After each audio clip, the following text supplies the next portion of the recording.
Hello everyone, this is Joe5 and welcome to Go My Central Toy Review. And today, we're looking at the 2010 release by Hasbro of the Iron Man 2 action figure review.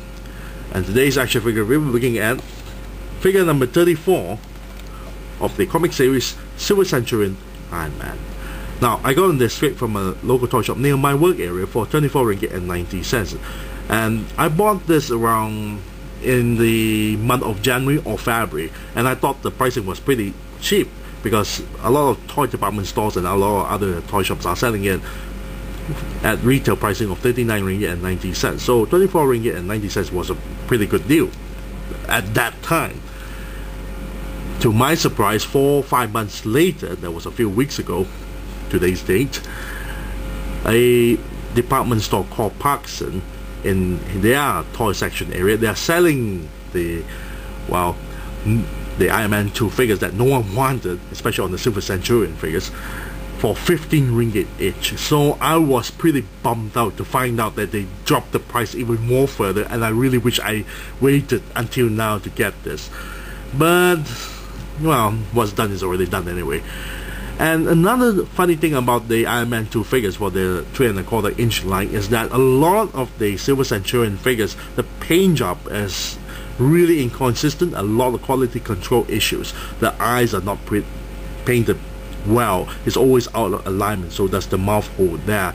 The uni-beam or the arc reactor in the center is not properly well done. A lot of the paint smudge going on with the upper bicep or the elbows, so there's this section here for this figure as well. This is as best as I could get.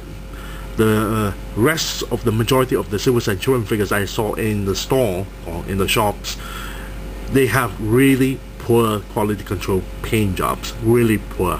So this is as best as I could find.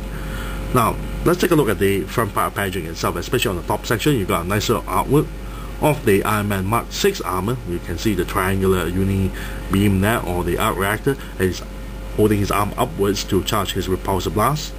And here we have, inside the packaging, the Silver Centurion figure, and next to him is the 3 armor cards, and above it is the snap-on repulsor blast accessory.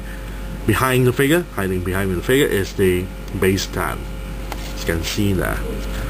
At the back here, we got a smaller write-up, and it's stated, "This is the first armor suit designed purely for combat by Tony Stark. It began as a prototype on which the technical genius could try out new ideas, but grew to be the toughest, most powerful Iron Man version to date. Stocked with weaponry and stronger than any other suit before it, the Silver Centurion became an instant classic of armor technology." Very nice. Got a nice image of the Silver Centurion attached with the snap-on repulsor blast. And here is the older line waves. Number 32, we have the Advanced Armor Iron Man suit. Number 33, we have the Arctic Armor Iron Man, which I already reviewed. And number 35, we have the classic comic version of the Ironmonger, which I already reviewed. So, without further ado, let's open up this packaging so we can molest the figure. Be right back. And we're back after the ring figure and the rest of the stuff out from packaging. Now, inside the packaging, it comes with the armor cards. Now, it consisting of the 3 cards. First, we have the torso and crotch. Then we have the pair of legs, which make of the clear cards, as you can see there. And the final card consisting of the pair of arms and the head to complete the armor. Now, it comes with the statistics, as you can see here, and you can mix and match with the other Iron Man 2 armor cards for the 3¼ inch line, so you can create your own armor. And then you can slot these 3 armor cards to the base stand itself. This is where you slot in the 3 cards. There are 3 slits there, and you can slide it in like so. Then we have the base itself. There's a smaller peg for the figure to stand on. Here is an empty nameplate, which Hasbro forego the idea on imprinting the name to the base itself to name the figure, to save costs, I guess. Next, we have the snap-on repulsor blast. As you can see, it's a bit warped, it's a bit bent, and it's made of a clear translucent plastic and very soft material, as you can see here. Now, you can see the effect. This is the repulsor blast effect, and this is the explosion here. Very nicely done. There's a small little hole here, and you're supposed to fit it onto the figure's hand. The problem is, it's a bit loose on one side. Actually, too loose. and it fits a bit better for the other hand because it's widened up, but it depends on where you slot it in. As you can see, it's still a bit loose, so it's a pity that the Silver Centurion can't actually equip the snap-on accessory. Now let's take a look at the figure's paint job. Now the figure's paint job is quite simple. It's mainly silver, black, red, and well, what's used to be white turned to pink. So the face mask is actually painted in silver, very nice. The eye holes and the mouth hole there is painted in black. Now the entire head is painted in a metallic red, very nicely done. So there's the neck part here that connects to the arc reactor to the back of the backpack itself. It's painted in a metallic red. But if you compare to this to the rest of the body, you can see the rest of the body is a bit more darker in red in color, so that's a bit of inconsistent paint job. At least there's not a lot of paint smudge. Now in the center here we have the arc reactor. It's supposed to be painted in white, but considering that white paint job onto the red paint job, it causes the colors to mix together, so it turns a little bit of pinkish, but it's not that pink, so it's still okay. The shoulder pads is not painted, of course, it's actually a red plastic material, but as you can see, the stripes there are all painted in black. Now the torso is painted in a metallic red, as you can see. It's a bit darker in red compared to the upper parts of the body itself. So there's the lower arms and the hands and the boots itself. Now speaking of the hands, both of the repulsor palms there are not painted at all, so it's rather lacking on the detail paint job. So does the bottom part of the jet boots is not painted at all. Really disappointing on that, but it's still alright. Now the silver paint job on the arms is okay, but as you can see there's a bit of a red smudge there because they paint the figure's shoulder and then having this piece overlapping it, it's sort of stuck onto it for a while, and the moment you release the figure and pop the shoulder pads off, some of the red colors stuck onto the shoulders itself, so it's a bit disappointing.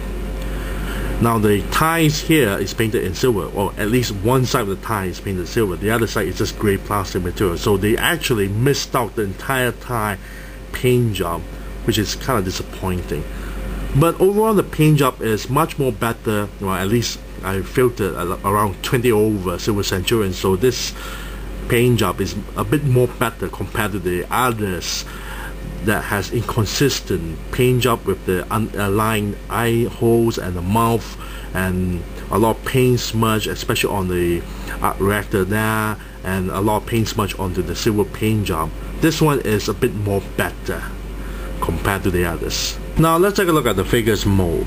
Now for Hasbro, it's quite typical for the Iron Man 2 line that they would keep on reusing some of the body molds to save cost, considering they are pretty cheap on doing a good job on the paint job itself, so why not save further by reusing some of the body molds.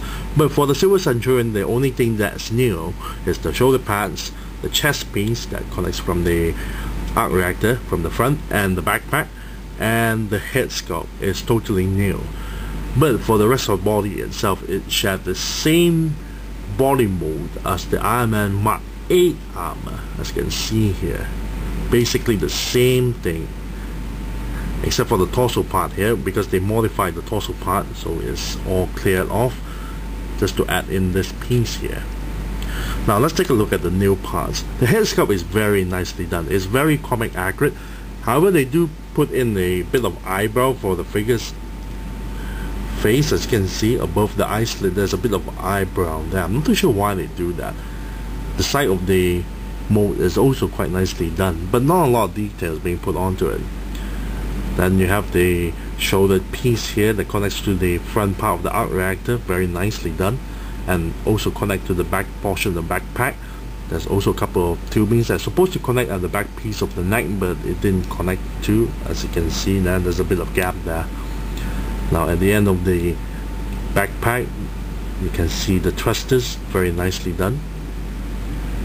However, that's the only new part. The rest of the stuff is the same old stuff, but you get to see a lot of nice muscle details there for the upper bicep, side of the ribs. The gauntlet is also nicely done. It's quite simplistic, but nice. The end of the inside of the palm itself, there's also the repulsor palm. Very nice. The hip joints and also the thighs shows a lot of muscle details. That's the boot, very simplistic. However, the bottom portion of the boot itself, that's the jet thrusters.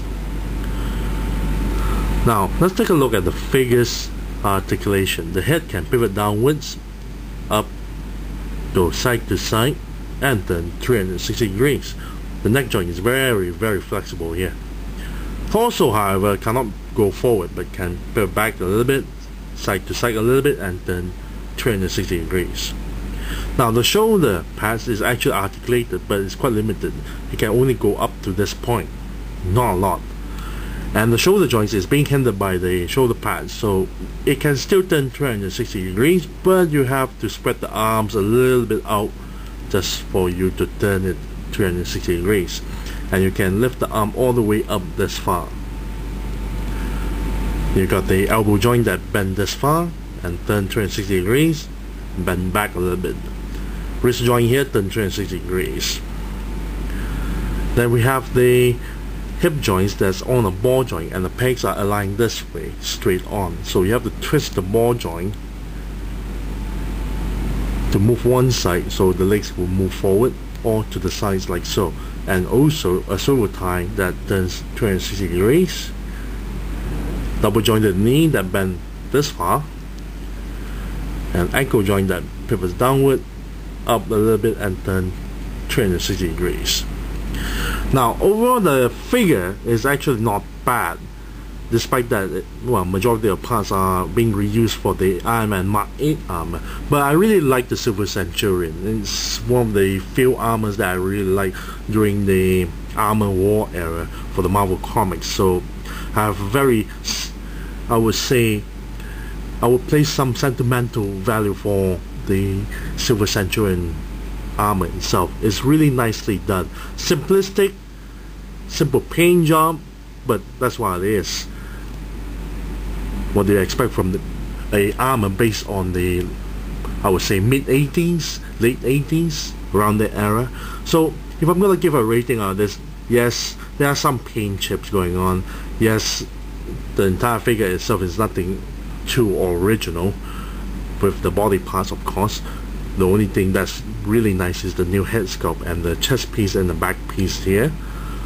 Sure, it's missing some paint job like the tie and the shoulder pads, but overall the figure is still not bad. So if I'm gonna give a rating of this, I'll give it a nice 7 out of 10. Yes, a nice 7 out of 10 for the Silver Centurion.